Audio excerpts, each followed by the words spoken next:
মেয়েকে তদন্ত করে খোঁজা হয়েছে, তারপরে মেয়ে এসছে। মেয়েকে পাওয়ার পর তারপরে আমার মানে সন্দেহ হয়েছিল যে এই লোকগুলো হতে পারে, তার জন্য ওদের সঙ্গে হাতাহাতি হয়েছিল। তারপরে যখন ওদের ওপর মারদাঙ্গা হয়, তারা দুজন পালিয়ে যায়, 5 জনকে আটক করে রাখা হয়েছে। মেলা ফেলানোর লোক বেটে, বীরভূমের বেটে।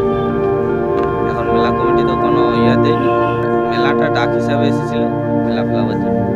পুজো ছিল, কালী পুজো ছিল আমাদের। অ্যারেস্টে 5 জন হয়েছে, 2 জন বাকি। আমি তো চাই যে যেটা হয়ে গেছে সেটার জন্য তো এই আসামিদের সাজা হবে। এখন হসপিটালে আছে, জেলা হসপিটাল, আর বলছে সাজা সব অবশ্যই দেওয়া হবে। অ্যারেস্ট করা হয়েছে 5 জনকে। বাকি একটা বাচ্চা মেয়ের উপরে কিছু শারীরিক নির্যাতনের অভিযোগ ছিল। বাকি আর বিশেষ ইনফরমেশন বা ডিটেলস আমরা এই মুহূর্তে ডাইভার্জ করতে পারবো না, বাকিটা তদন্তের পরে যাবে। এখন কিছু বলতে পারবো না।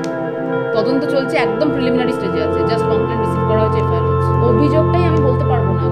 আর একটু আমাদের খতিয়ে আমাদের কাছে ইনফরমেশন বা টেকনিক্যাল বা মেডিকো লিগাল রিপোর্টস আসলে তারপরে আমরা একটা কালী পূজার অনুষ্ঠান হয়, মেলা হয়, যাত্রা হয়, ঠিক আছে।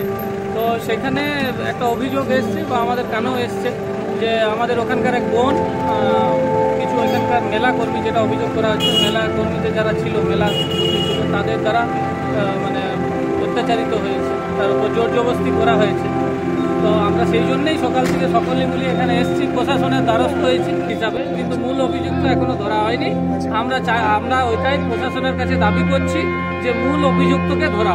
কালী পুজো, সেই কালী পুজো উপলক্ষে মেলা।